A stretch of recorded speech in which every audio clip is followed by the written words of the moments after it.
Hello, and I trust that all is well with you. We are going to be looking today at some of the opera of the later time frame, the late 19th century or 1800s. And we're basically just going to be looking at a little bit of German and a little bit of Italian opera today. Try to get through it as quickly as possible. There's a lot of material to cover. This, if you're following along in your text and reading along, this is in chapter 28 of Grout, Opera and Musical Theater in the later 19th century. A lot of stuff going on, technology, politics, and the arts, especially in the world of technology. Europe and the United States becoming more industrial based, with people, families moving into the cities, as we've discussed in the past. Railroads have arisen around Europe and in the eastern part of the United States, and allowing transport of stuff faster and more efficiently around the areas. Workers then moving into the cities to work into the factories, and as a result of that, then modern corporations coming up. To be seen, to be running large stuff, mass consumption, driving the force of the economy. That's evidenced in things like the grocery market or the clothing market, or some of these places where these people are now going to get their stuff. 1848 revolutions, a lot of different areas. The French have another uprising, which results in like the Second French Republic or something like that. Italy has an uprising, Germany, the Austro-Hungary area, and even in the Middle East, there are several countries that have uprisings where the commoners, the people revolt against the way that things have been done for centuries. The kingness and the slavery, etc. So those are things that are happening that are affecting what's going on. And as a part of that, then we have some political reforms that happen. Countries or leaders or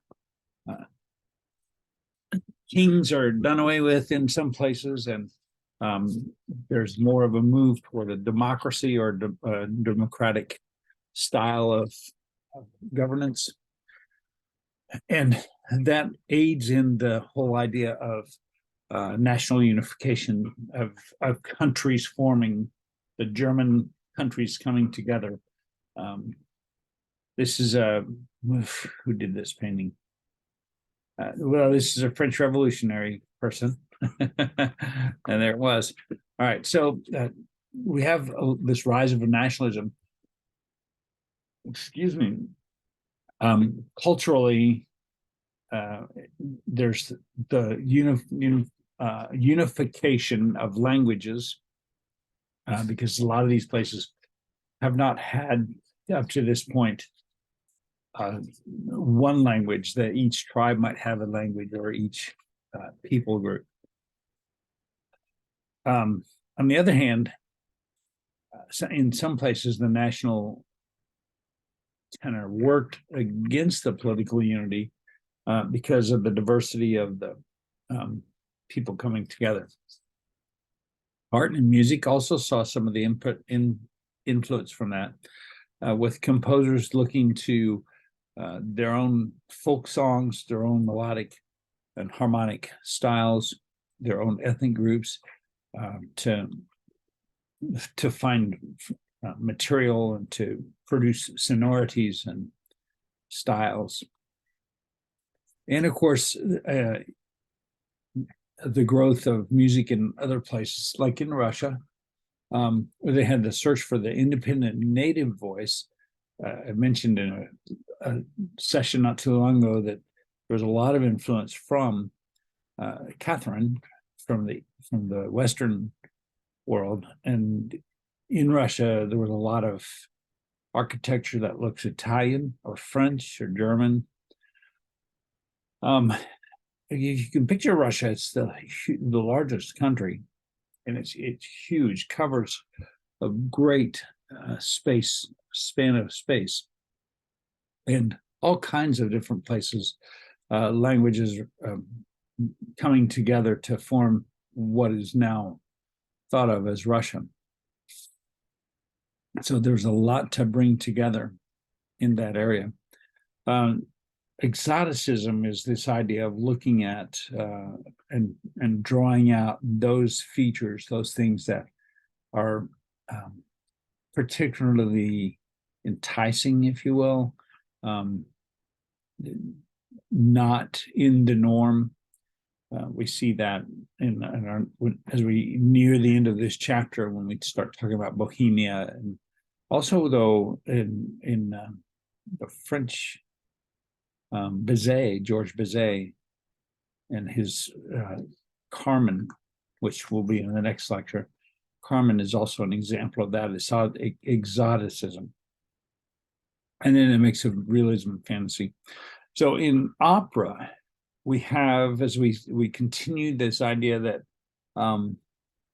there's a body of works that can be done on a regular basis. The public is demanding certain operas again and again, going to those several times. So there's a body of work that becomes the standard repertoire for operas to be done. And composers are more and more able to do things that they want to do. They're paid more, they can take more time, they can develop the operas that they want to do. And there are larger performing spaces that are being created as opera houses. Orchestras are becoming larger. Singers then have to be more powerful in how they sing to project over the orchestra, and then some of the melodies become more syllabic, or a note per word, syllable, and less about ornamentation. If you recall, there's that transition early in the 1800s away from just the singer being the one to emote, into including the orchestra in that. And part of that is that that idea that because they're having to pay more attention to the syllables, there's less on the ornamentation. It's not as much about the singer singing. It's more about the music and how the music is moving you. Light opera is another word for comique, opera comique, we talked about the other day, and there's new forms of that coming out. And then there's also electrical lighting that's coming in now. And this changes the ways that things are done on stage and in the concert hall. A focus on the stage, the dimming of the house lights, that takes away some of that carnival atmosphere and has people now paying attention to what's going on stage, plus some of the ways that they do the things on stage and how they like those things. Richard Wagner, 1813 to 1883, is one of the most influential, really, of all times. You'll see that unfold in just a little bit. Born in Leipzig, ninth child of a police actuary, and early on started writing operas. 1813, 1830, became the Kapellmeister for the King of Saxony and Dresden. He supported, in 1848, the insurrection or the revolt.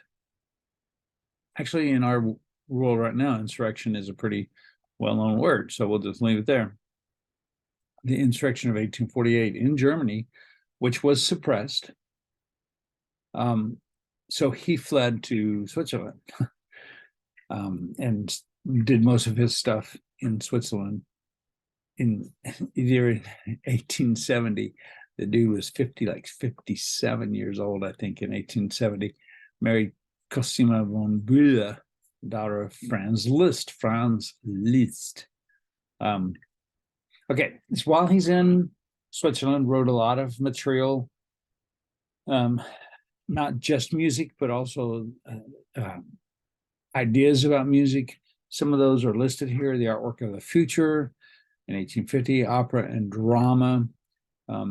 One of his ideas was that looking back at Beethoven's Ninth Symphony, that was one of the guideposts for future orchestras. And of course, that was huge. Remember, the Ninth Symphony had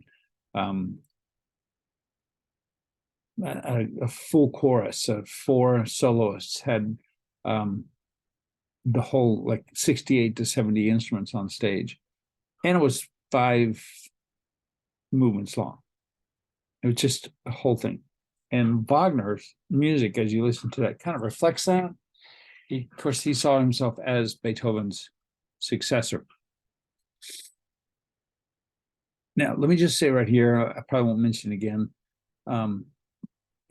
While he has done a lot of music, a lot of great stuff, a lot of people still don't like him.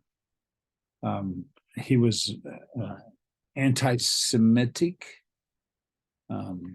very racist in that regard, and eventually some of his music, a lot of his music, which was loved by Hitler, was co-opted into representing the Nazi Party. And he was already dead long before the Nazi Party came, but because of his associates, his anti-Semitism, and then his association with his music with the Nazi Party, the music was disgraced. In fact, was within the last decade or so that the Israeli National Symphony finally, for the first time and since the early 1900s, performed one of his pieces, and it was a huge reconciliation type of event for them. One of his big influences was this Gesamtkunstwerk, which is the idea that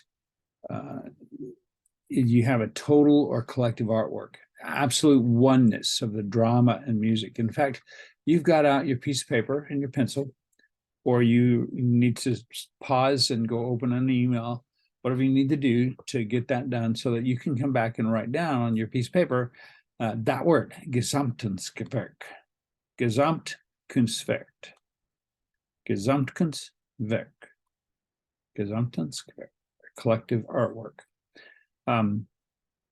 He called music drama, and he's called his operas of work that word there. See if I wrote it down. Nope. Okay.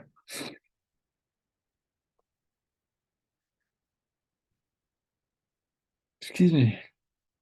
The core of the opera drama is in the music, and the orchestra conveys the inner aspect of that. So if you add that into the idea that orchestra are taking on a greater role in bringing out the emotion of the song or the content of the song, as opposed to the singers, he's fitting right into that whole transition of things that are happening in music. Gesamtkunstwerk is one of those words that is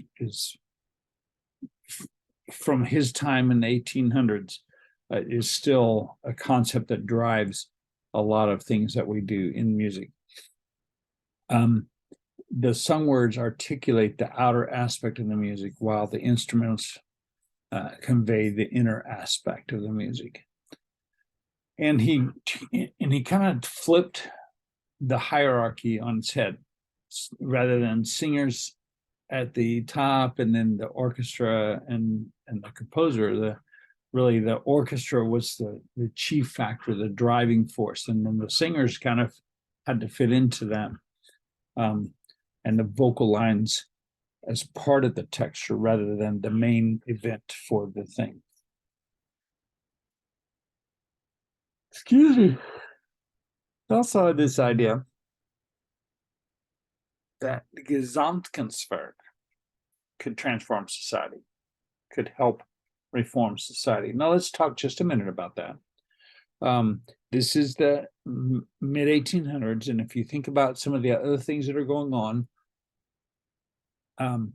where a century away. We're just coming out of the whole Enlightenment thing, where the man has become the center of our thinking, as opposed to God being the center of our thinking.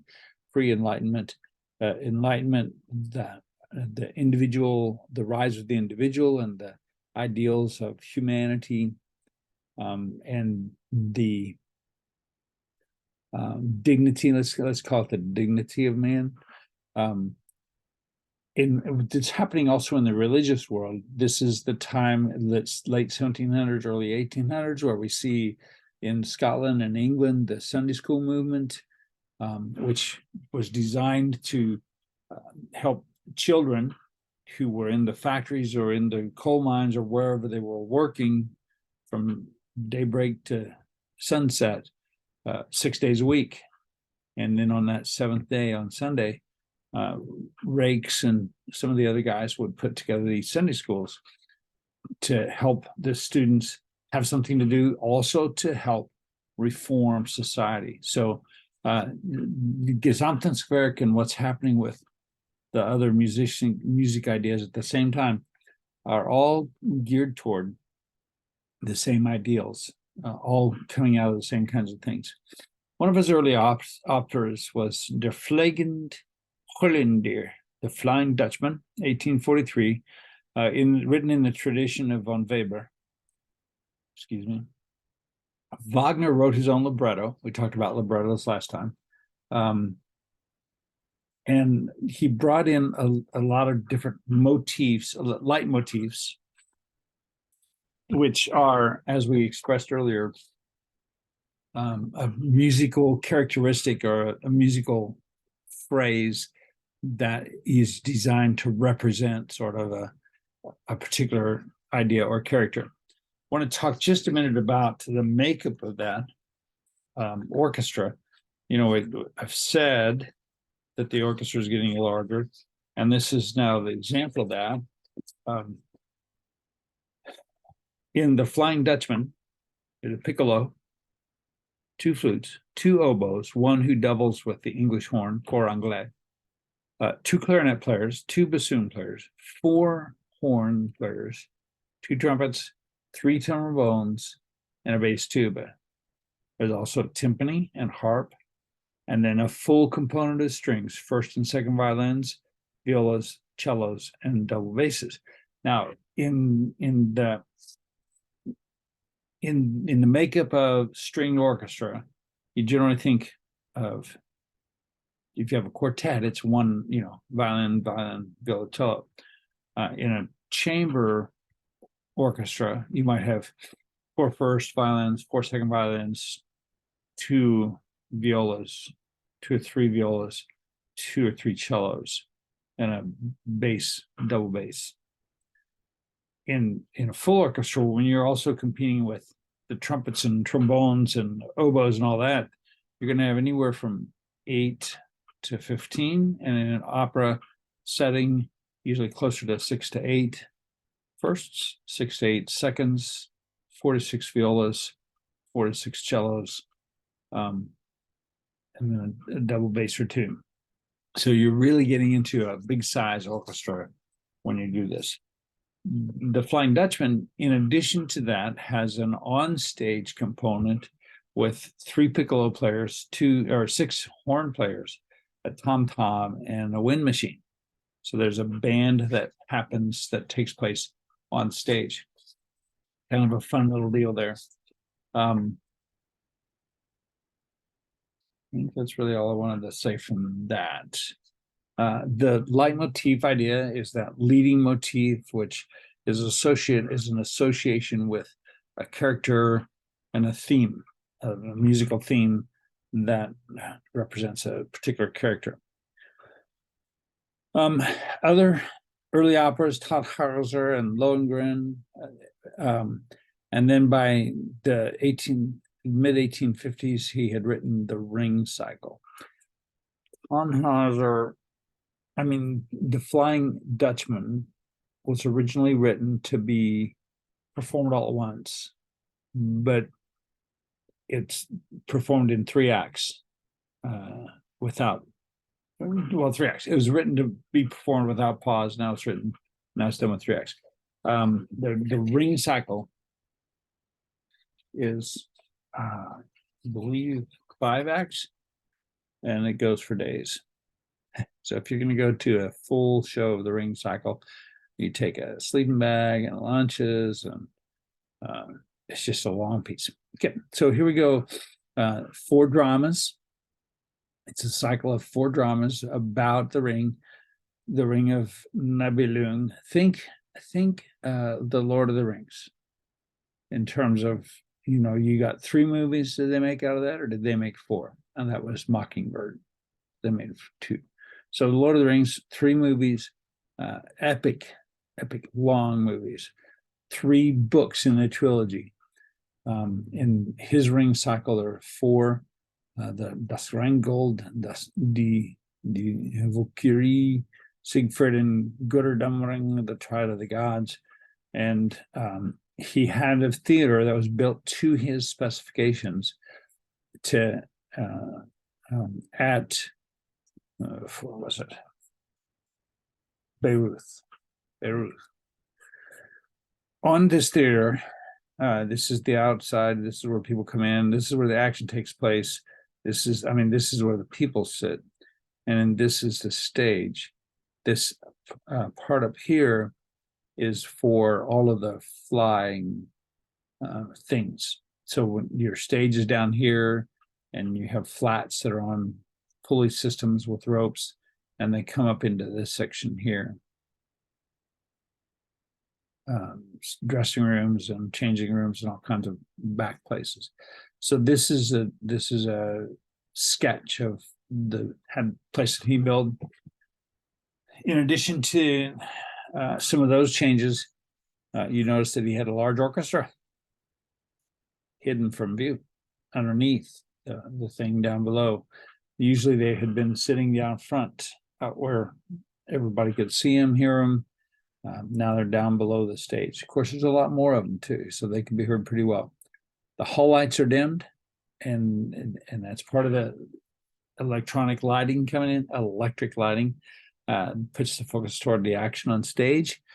Stage, state-of-the-art staging effects and other things.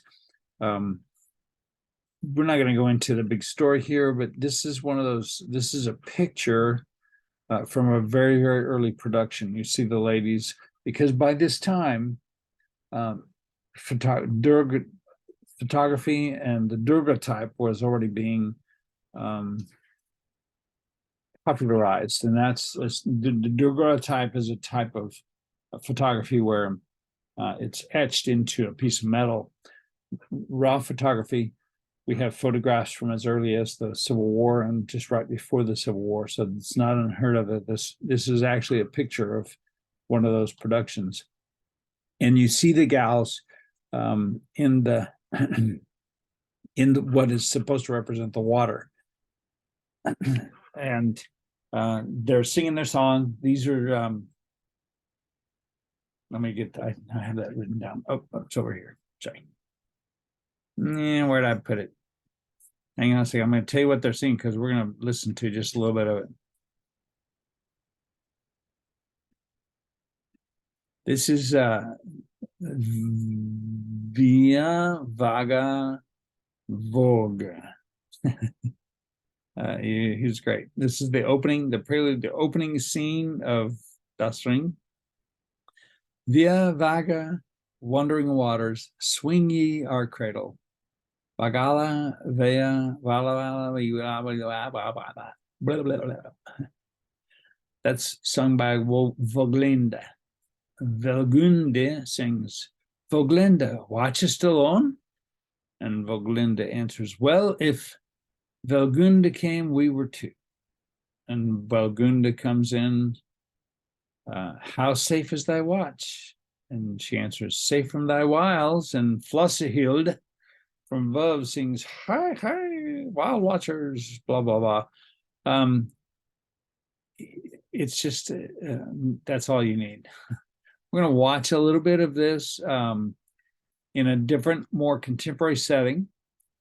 This is on stage, but they have a structure built in which they have actual water, and the three ladies that you saw above, or the three ladies who are now playing that character, are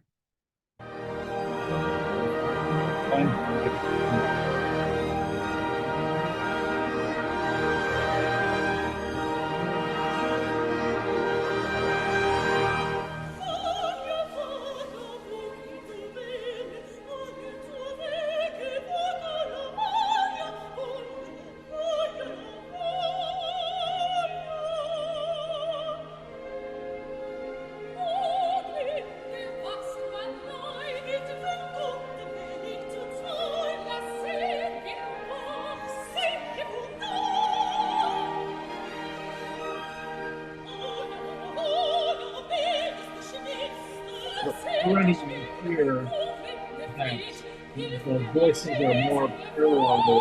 There's some instrumentation, there's some exciting stuff going on. Hard to hear. I should turn it up. Well, I'm looking for that. Um,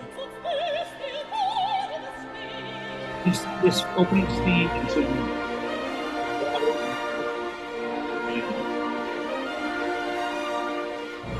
involved in thousands of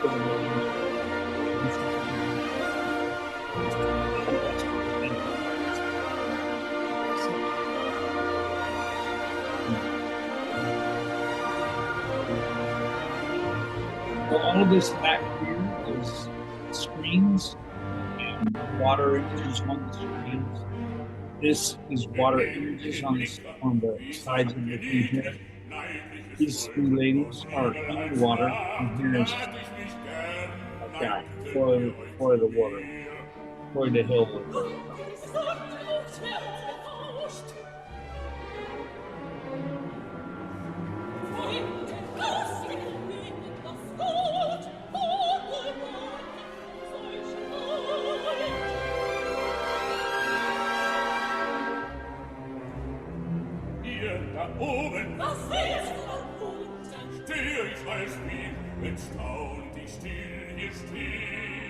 Right, so we're going to put a pause on that.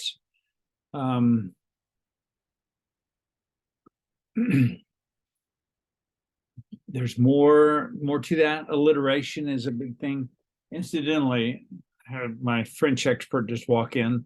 The first thing that we talked about in terms of writing down, I'm reminding you as well, that first thing that we wrote down was the word gesamtes Werk, which is the idea of total or collective artwork.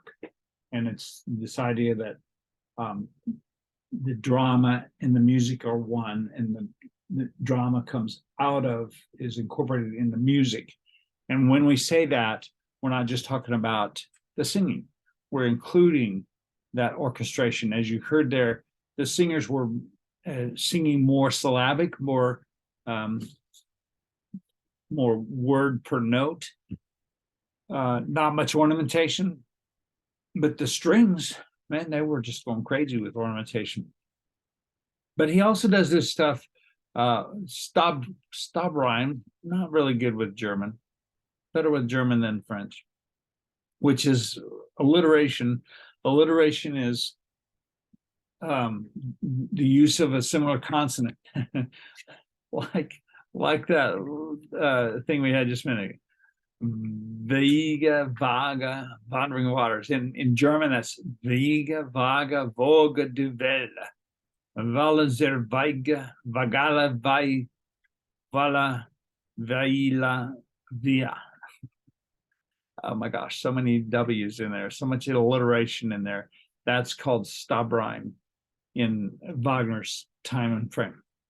The leitmotif, again, is the idea of a particular melody or theme representing certain things. And in the Ring of the Ring of Nibelungen, das Ring der Nibelungen, Nibelungen, sorry. There are at least 5 of those different leitmotifs that represent different parts. And when you hear, oh, you know what? I got a video. I'm gonna stop talking about it, move on.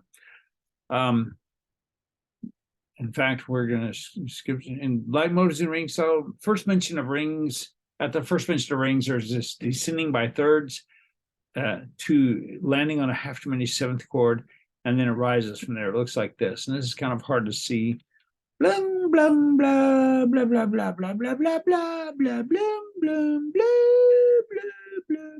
This is from here to here's a third, and from here to here's a third, and then it hits that diminished seventh chord I was talking about, and it rises back up, and then from here to here's a third, from here to here's blah, blah. Here it is in deconstructed form. You can look at that and play through it on the piano if you want to. Pause it and play it on the piano, sure. And then here's this little cute cartoon, about 2.5 minutes long, and it gives us the leitmotifs. Now, this guy is constant through the whole thing. This opera is where the idea of the big Viking lady with the hats comes from, and Broomhilda. Let's just watch it. This is not what I wanted to have.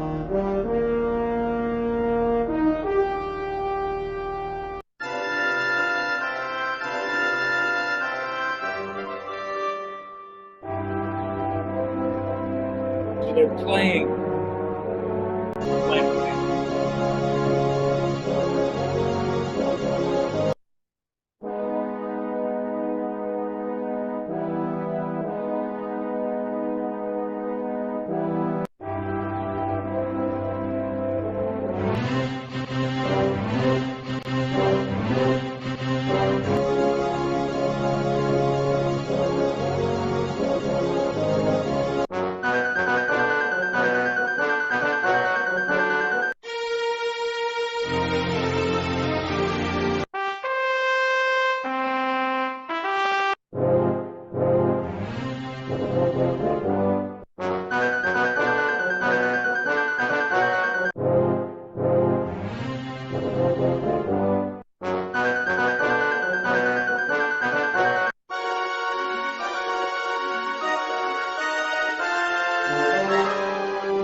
Down in platform.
Like I said, I've never sat through the whole thing, so that was I've heard that it's about 3 days long. That was a 2.5 minute synopsis. You're welcome.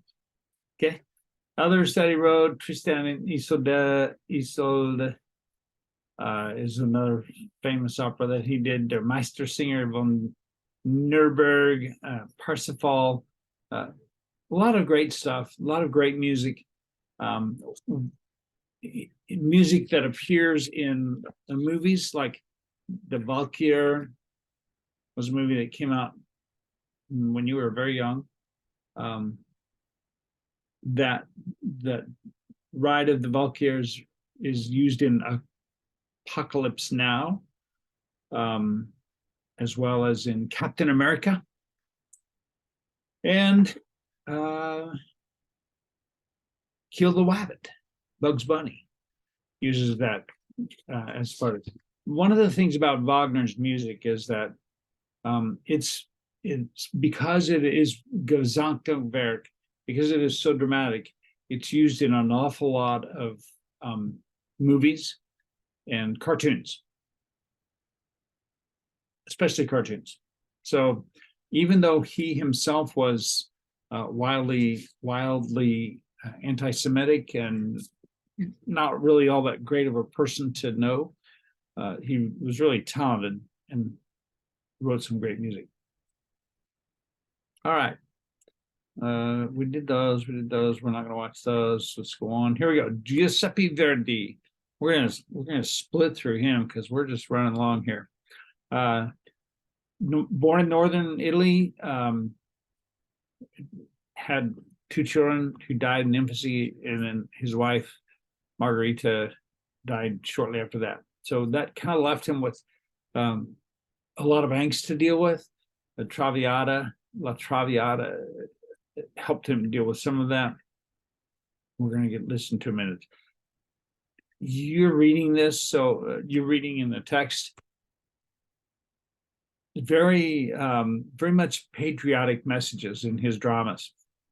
And so the second question that we're going to ask you to jot down your answer to or email me about is this idea that one of the rallying cries for the nation of Italy during their revolts was Viva Verdi. And that was an indicator to whoever that they were on the same side. Kind of like early Christians would draw half of a fish, and then if they were Christian, they would know to draw the other half of the fish. Viva Verdi, Verdi was just an indication that they were on a particular side in the patriotic war.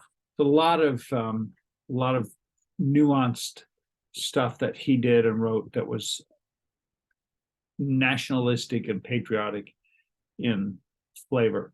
For his librettos, he used Shakespeare, Schiller, Victor Hugo, sometimes rewriting things. And there's a great story about one of his works that we'll get a smidgen of, that it was a Victor Hugo libretto that was not accepted by the censor of the court. And so there's great stories of the finaglings that they went through to finally get that to a point where it could be played and performed. Rigoletto in 1851, Rigoletto was a servant to a guy,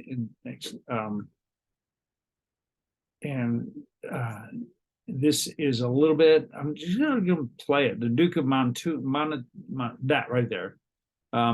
This is the one that they had a hard time getting the.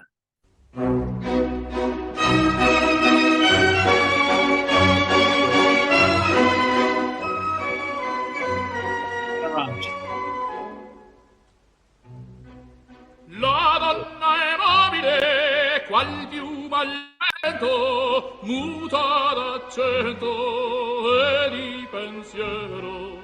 Sempre una labile, leggiadro viso, il fiato il riso, This guy e continues in the menzognero. 70s now. La donna è mobile, qual piuma al vento, muta d'accento e di pensiero.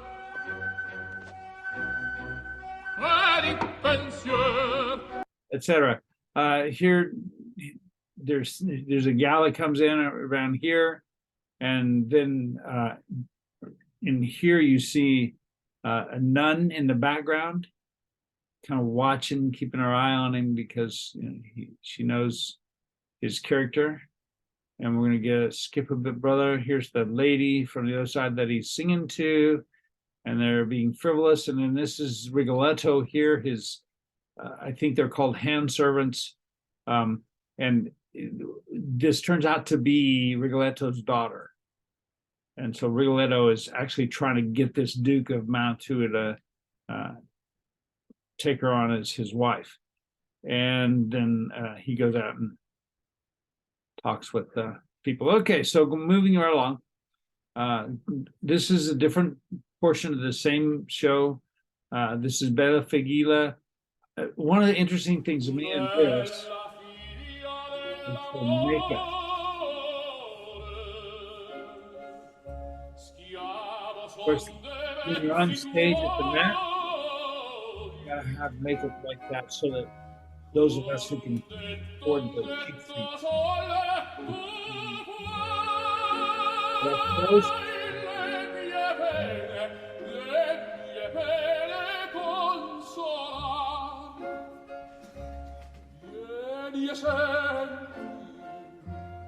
del mio cuore il frequente palpitava Pavarotti again.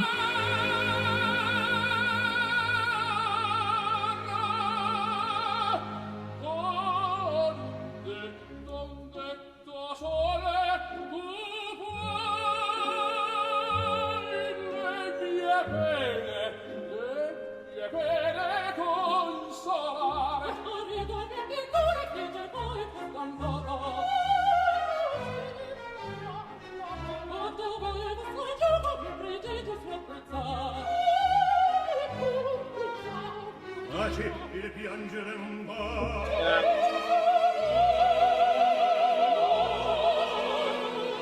Il piangere non va.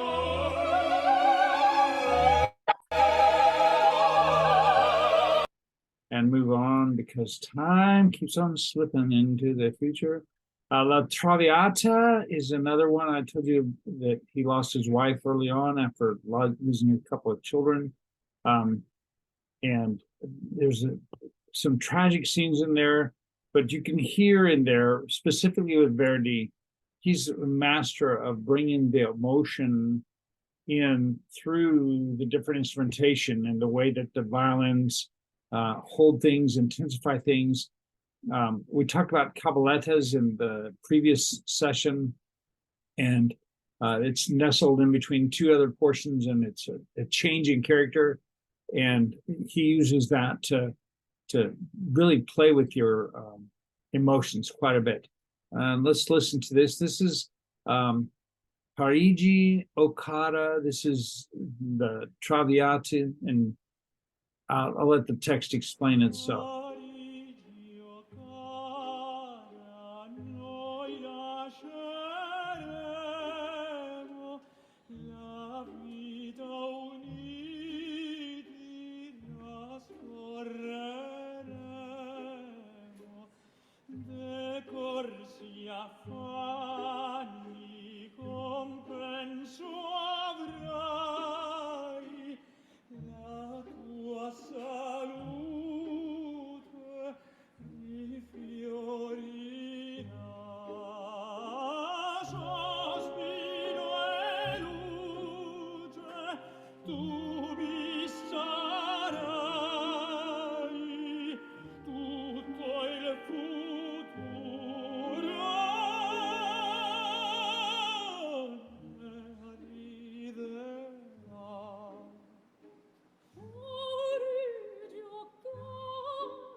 As I'm listening to this, I'm reminded that the text doesn't tell you this.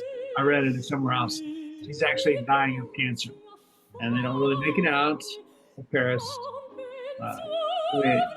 Just gut wrenching. Let's see if we can skip it. Glossy of recovery now.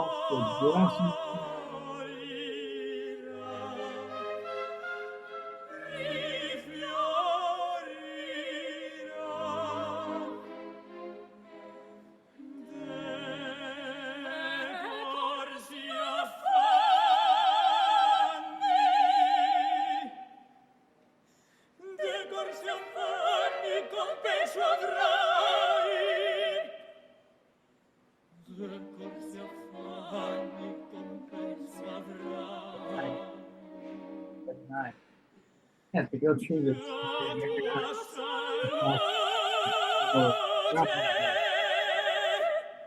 every night. We got to sing this song and die again. Lots of money for singing this song and die.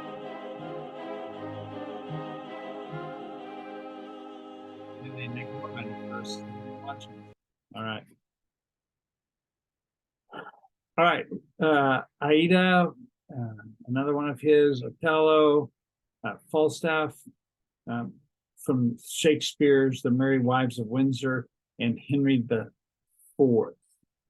This is an opera buffa, which from that time frame, from a century earlier, is making, it's called buffa because that's the Italian word for buffoon. It's making fun of these people, and making them look like buffoons. And initially, when it's done, it's a century or two before Verdi gets hold of it. It's nestled in between serious opera and poking fun at some of the leaders. In Verdi's situation, he's really, it's called buffa, and he's making fun of some of the leaders of the time, but he's not really making fun of them as so much as encouraging that nationalism that we talked about a little bit ago. Brisimo, another one, and then Puccini, one of the most loved, most understood in 1858, 1924, done again and again. In fact, and this would be that third thing that you put on your piece of paper for me.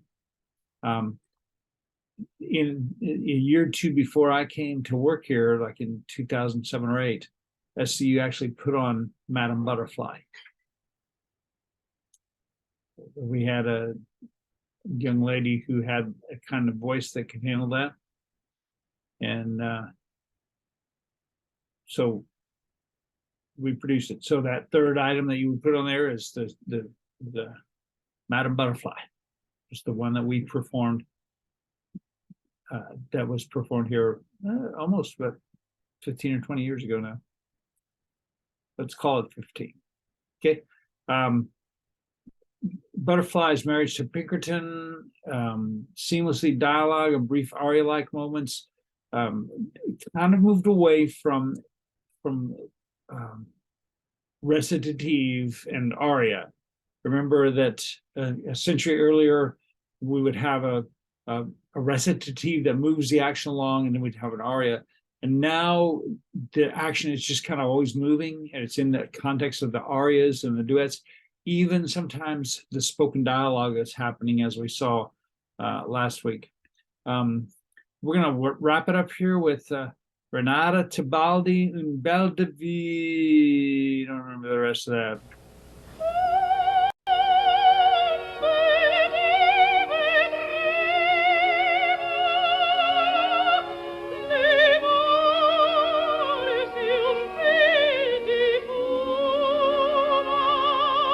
As you'll hear, like what you said?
No, I've only been in two. One of the two I played in. Is that recording? Do I stop? Oh, here we go. Nope. How do I make it stop recording? Let's start with. Stop share. Here we go.